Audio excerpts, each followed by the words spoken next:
বিজ্ঞান বলে একজন প্রাপ্তবয়স্ক সুস্থ পুরুষ একবার সহবাস করলে যে পরিমাণ বীর্য নির্গত হয় তাতে 40 কোটির মতো শুক্রাণু থাকে। লজিক অনুসারে মেয়েদের গর্ভে যদি এই 40 কোটি পরিমাণ শুক্রাণু স্থান পেত তাহলে 40 কোটি বাচ্চা তৈরি হতো। এই 40 কোটি শুক্রাণু মায়ের জরায়ুর দিকে পাগলের মতো ছুটতে থাকে।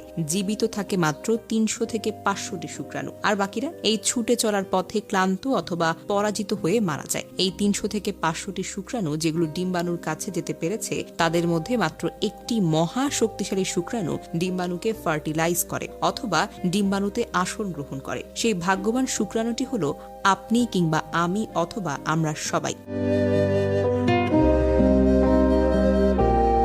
কখনো এই মহাযুদ্ধের কথা আপনার মাথায় এসেছে? আপনি যখন দৌড় দিয়েছেন তখন ছিল না আপনার চোখ, হাত কিংবা পা কিংবা মাথা, তবুও তো আপনি জিতেছেন।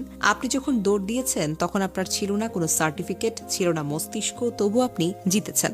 আপনি যখন দৌড় দিয়েছেন তখন আপনার ছিল না কোনো শিক্ষা, কেউ সাহায্য করেনি আপনাকে, তবুও তো আপনি জিতেছেন। আপনি যখন দৌড় দিয়েছেন তখন আপনার একটি গন্তব্য ছিল, সেই গন্তব্যটিকে উদ্দেশ্য ঠিক রেখে একাগ্রচিত্রে দৌড় দিয়েছিলেন। শেষ অবধি আপনি জিতেও ছিলেন। বহু বাচ্চা মায়ের পেটে নষ্ট হয়ে যায় কিন্তু আপনি মারা যাননি, পুরো 10টি মাস পূর্ণ করতে পেরেছেন। বহু বাচ্চা জন্মের সময় মারা যায় কিন্তু আপনি টিকেছিলেন। বহু বাচ্চা জন্মের প্রথম 5 বছরেই মারা যায় কিন্তু আপনি এখনো বেঁচে আছেন। অনেক শিশু অপুষ্টিতে মারা যায় কিন্তু আপনার তেমন বড় কিছুই হয়নি।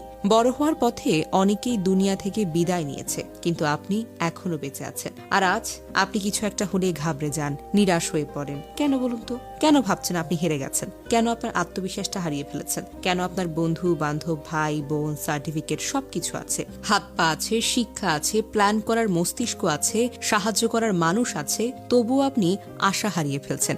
যখন আপনি জীবনের প্রথম দিন হার মানেননি, 40 কোটি শুক্রাণুর সাথে মরণপণ যুদ্ধ করে ক্রমাগত দৌড় দিয়ে কারো সাহায্য ছাড়াই প্রতিযোগিতায় একাই জয়ী হয়েছেন, তাহলে আজ হতাশ কেন? কেন আপনার লাইফ থেকে কেউ চলে গেলে আপনি মেনে নিতে পারেন না? কেন আপনি কিছু একটা হলেই ভেঙে পড়েন? কেন বলেন আমি আর বাঁচতে চাই না? কেন বলেন আমি হেরে গিয়েছি? এমন হাজারো কথা তুলে ধরা সম্ভব, কিন্তু আপনি কেন হতাশ হয়ে পড়ে আছেন? আপনি কেন হারবেন? কেন হার মানেন?